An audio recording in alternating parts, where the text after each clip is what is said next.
Hi everybody! So this week I thought we'd have a look at something called salt art. And it's exactly what it sounds like. It's making art using salt. So to give you a little bit of an idea, here's one I did earlier. Now I don't know if you can see that, but the salt sticks up from the card there, from the paper. It's a little bit 3D and it's a little bit sparkly too because of the salt crystals. And you can see it's got different colours on it. There's another one, upside down, ready for Valentine's. Got a heart in the middle, and again, the salt sticks up a little bit. Now you might think the colours are a little bit random, but there's a reason for that, and you'll find out why. So what you need basically for this week's craft is some table salt. That's cheap enough, or you might have yours in the little container that you use at the table. A piece of card or paper. You can try it on all different colours, it works quite well. I like white paper, but you can try it on black paper, you can try it on cardboard, whatever you've got to hand, that's absolutely fine. And then you need some glue. Now you did have some glue in your craft packs. If you've still got that, great. If not, just some glue with a pointer on. The white glue is probably even better than this type of glue, but as long as it's got a point on or some way of making pictures so that it doesn't just splurge everywhere. And then I have a tray as well.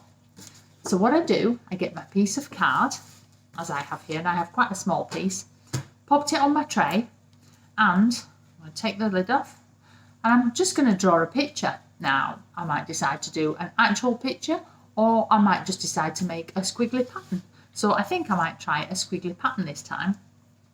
So all I'm going to do is put the glue on the card, and whilst I'm drawing, I'm pressing at the same time, and it's making patterns. So I'm doing a bit of art.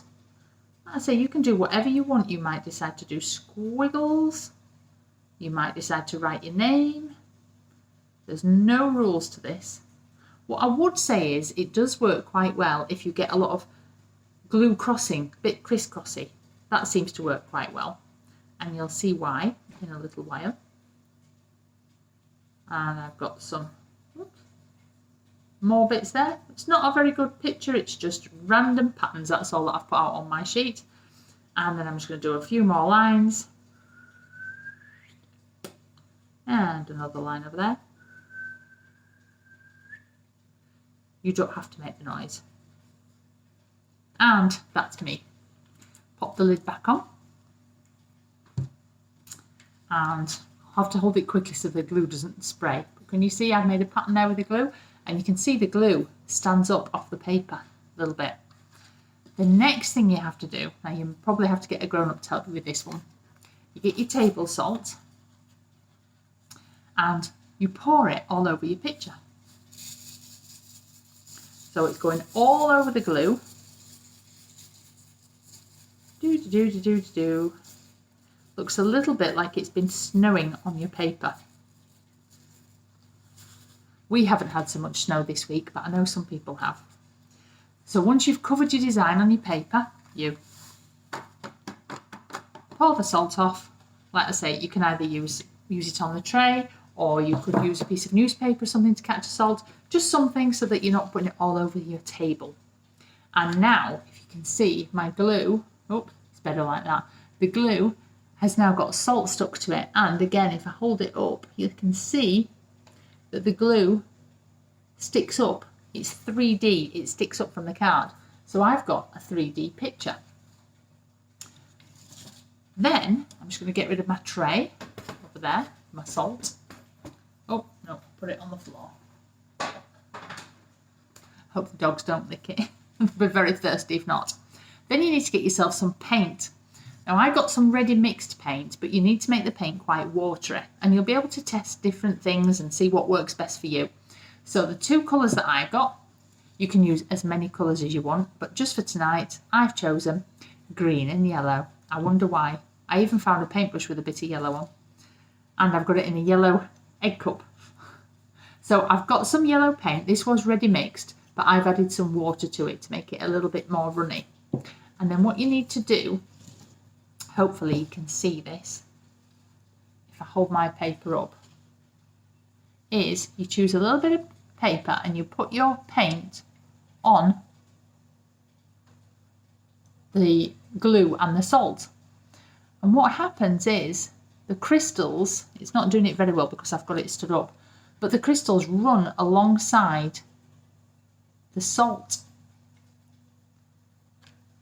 And what happens, it runs along, and if it comes across where you've crossed some glue, some of the paint will go on one bit, some of the paint will go on the other. And it's really quite interesting actually, just dotting your paint on and just watching the salt crystals carry that paint. What's happening is the salt crystals are taking in water because salt takes in the water. So it's making the paint follow it along, and then as the paint dries out, then it crystallizes again. So you just blob your different colours on and you can put them wherever you want. And then you go on with your other colours and you paint. And again, I have to be quite careful holding it up, but you'll see sometimes the colours will go into each other as well and make different colours. So it's quite interesting, and it's good to watch just how much these colours spread. And once it's dry, it dries all different ways as well. So it's a good thing to do. Perhaps it's not showing quite so well on the camera, but it's a really good experiment to try. When I did these ones, I can hold these up now because these are dry. You can see that I put the glue in the patterns and then I sprinkled my salt on, and then I used all different colours. I have some pink, I have some blue, some green and some yellow, some orange. And I just dabbed that on with my paintbrush, and the paint sort of spread along the lines, and then sometimes the paint went into each other. And I think it's really good. I actually do like this one that's more random. So you can see where the two lines cross, some of the paint has gone on the two lines because the salt has like dragged the paint across the two lines. So on there, you probably see that as a better example of things when it's dry. And they look really effective. Like I say, you can do it on black card, you can do it on white card. Just have an experiment, see what works better. Cardboard's pretty good. I would say it needs to be fairly thick card, or fairly thick paper at least, because there's a lot of water, and if you just use a normal sheet of paper, you'll probably find that the water just makes the paper go all wibbly wobbly. So I'm just going to try a little bit more on here because my salt crystals have been moving a bit while I've been talking. I made rather a lot of green and yellow. But sometimes you'll put your brush on and you'll actually see it moving. And you'll see the paint going along the crystals. It's one of those activities that's actually really interesting to do, because you're just like, wow, look where that paint's going. And it looks really good. And then you can just put it to one side to dry, and it will just dry with all your colours, and you might find your colours have changed slightly where they've bled into each other. So that's it this week.